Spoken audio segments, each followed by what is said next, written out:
Believe me guys, এইভাবে লতি রান্না করলে এত মজা হয়, ওই দিনে আমি 1 প্লেট ভাত বেশি খাই। আর যদি সাথে দেওয়া হয় সিমের বিচি, তাহলে তো কোনো কথাই নেই। এত মজা হয় যেটা বলার বাইরে। খাঁটি বাঙালি রেসিপি বলে কথা। তো চলুন দেখে নিই কীভাবে রান্না করবেন সিমের বিচি দিয়ে, শুটকি দিয়ে এভাবে লতি। তো প্রথমেই আমি লতি কেটে কুটে ধুয়ে পরিষ্কার করে ভাপিয়ে নিয়েছি।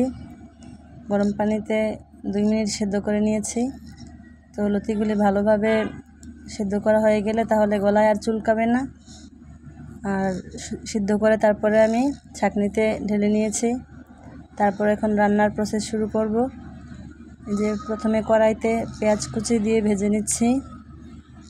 পেঁয়াজ কুচিটা একটু বাদামি হয়ে ভাজা হয়ে গেলে তারপরে দিয়ে দিচ্ছি 1 চা চামচ ভরে ভরে একদম উপর করে 1 চা চামচ রসুন বাটা। রসুন বাটা একটু এখানে বেশিই লাগবে, নয়তো গলায় ধরবে লতি।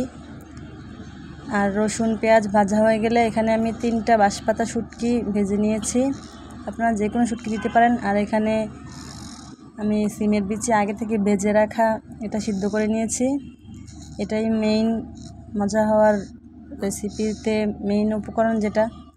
তো এগুলো দিয়ে তারপরে লবণ দিয়ে দিলাম, হলুদের গুঁড়া দিয়ে দিলাম। এগুলো দিয়ে তারপরে নেড়ে চেড়ে ভেজে নিব। শুটকিগুলো এখানে নরম করে একটু ভেজে নিয়েছি। তারপর দিয়ে দিচ্ছি 1/2 চা চামচের মতো মরিচের গুঁড়া। এই রেসিপিতে আমি একটু ঝাল কম খাই, আপনারা চাইলে ঝাল বেশি দিতে পারেন, কাঁচামরিচ দিতে পারেন।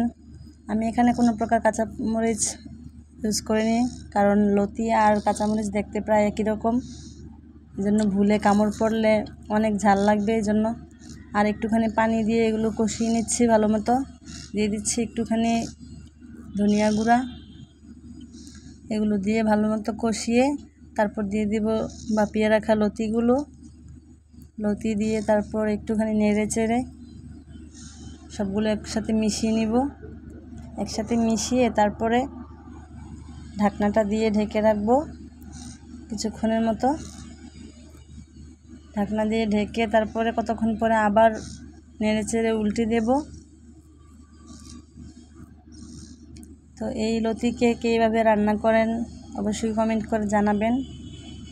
আর আমার রেসিপিটা কেমন লাগলো, রেসিপি ভালো লাগলে লাইক কমেন্ট শেয়ার করবেন, চ্যানেলটা সাবস্ক্রাইব করবেন, পাশে থাকার অনুরোধ রইল। আর এই পর্যায়ে আমি কতক্ষণ পর পর ঢাকনা তুলে একটু একটু করে নেড়ে দিচ্ছি, যাতে করে সমানভাবে সব দিকে লতিগুলো নরম হয়ে যায়। শক্ত থাকলে খেতে ভালো লাগবে না। এই যে দেখতে পাচ্ছেন আমার লতি রান্না প্রায় হয়ে এসেছে, একেবারে নরম হয়ে গেছে লতিগুলো। দেখতে সামনে থেকে খুবই সুন্দর লাগছিল রেসিপিটা।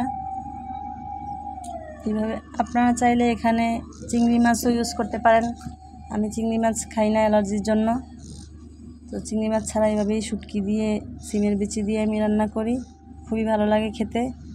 আর ওই দিন একটু বেশি ভাত খাওয়া হয়, কারণ রেসিপিটা অনেক মজা, খাঁটি বাঙালি রেসিপি বলে কথা। এই যে আমার রান্না হয়ে গেল, তারপরে এখন সার্ভ করার পালা। বাটিতে তুলে নিচ্ছি। আর হাজব্যান্ড খেয়ে বলল এত মজা হয়েছে, খুবই প্রশংসা করলো। উনি এত একটা লতি পছন্দ করে না, কিন্তু আজকে অনেকটাখানি খেলো। তো ভিডিওটা কেমন লাগলো কমেন্ট করে জানাবেন। আল্লাহ হাফেজ।